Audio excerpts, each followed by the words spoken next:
We now have visual on target. Welcome to the American Dream, a real show, not a reality show. Positive media for a change. Birds are in the sky. Shining a light on the incredible people and organizations making moves for our cherished veterans.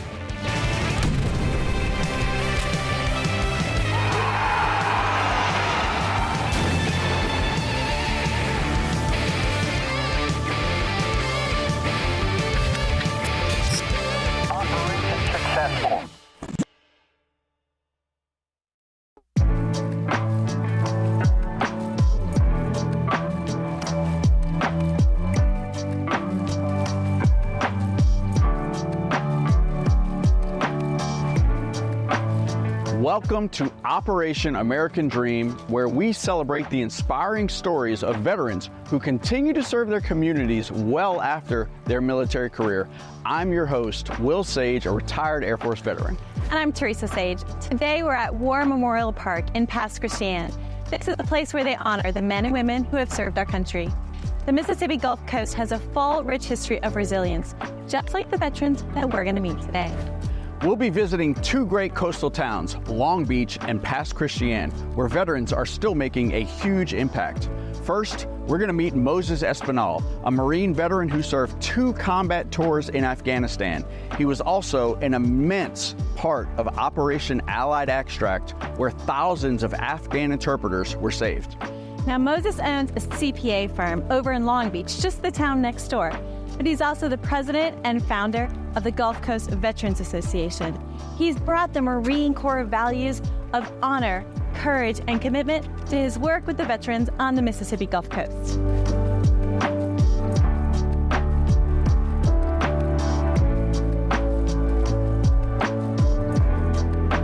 So Moises, thanks for being here with us today.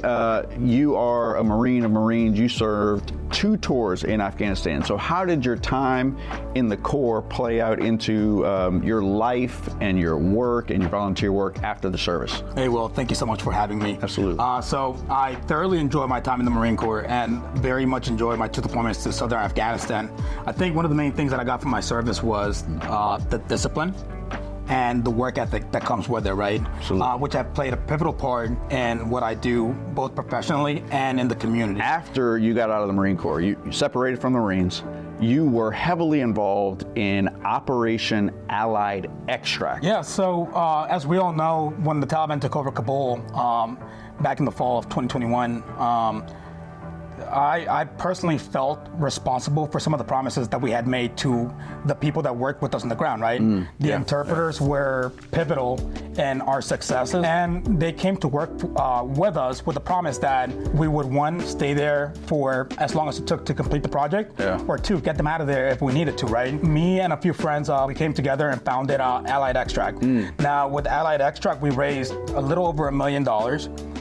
We bought a fleet of buses in Kabul, and we took it upon ourselves to start reaching out to interpreters, not just our own, but those who had served with other U.S. units in Afghanistan, and we started busing them over to the airport. All in all, directly and indirectly, we facilitated the movement of over 3,000 interpreters, government officials, high valuable targets, and their families. So you have carried that sense of duty into nonprofit work here in southern Mississippi. Tell me about the Gulf Coast Veterans Association. For sure.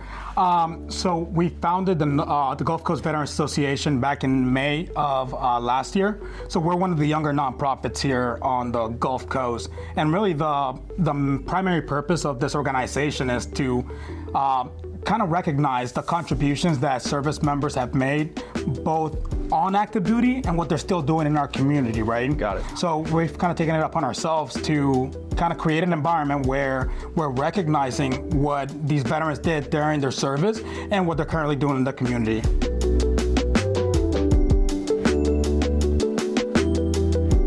Long Beach and Pass Cigar sit right next to each other and share access to the beautiful white sand beaches of the Gulf. Both towns have seen their fair share of storms, but always come back stronger. We're headed back to the past now, where Cliff Williams, a Navy veteran, has created a community hub at Pass Cigars.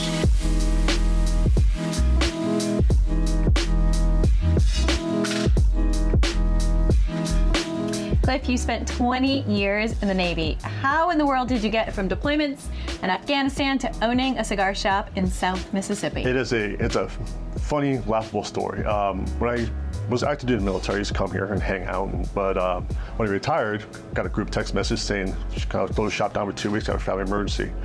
So I stepped in, helped them out, and then I started working part-time, then full-time, and then after that, I ended up kind of like, let me just take over this place. So then in the peak of COVID, I bought a business in May of 2020, and we've been successful, and we've been rock and rolling ever since. But more importantly, it's been a good ride. We've had fun, we've been doing it, and it's been great. So obviously you are passionate about the veteran community, and you help on the Gulf Coast Veterans Association board as well. Correct. How does that influence the way that you run your business? So the thing about that is, like, when you talk to people in the military retired, we always miss the people. You know, you don't miss the missions, you don't miss being away from home, you don't miss those things anyways. So what this is, it's a great community because we can always talk about this, we have always talk about that. We have individuals who are Air Force, Marines, Navy like myself, Army, we have a few Coast Guard sprinkled at the top. Because people don't realize that when you have people who retire from the military, it's a very small community. Only 70% of people who join the military actually retire. But it's great because the people who spend 4 years are having the same conversation with people who have 20, 25, 30 years in.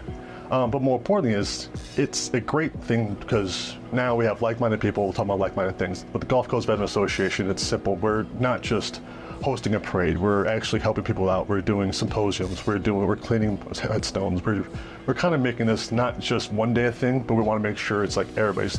It's just a good time for anybody to have like-minded individuals helping out like-minded individuals. And that's what we're doing right now, is keeping it simple until we make it bigger and bigger. It has been an honor meeting two veterans who have carried the values they learned from their military service into the community here on the Mississippi Gulf Coast. Hey, join us next time on Operation American Dream as we continue to highlight the stories and heroes of our great country. Here is to my brothers and sisters in arms. And to those who love them, cheers. Cheers.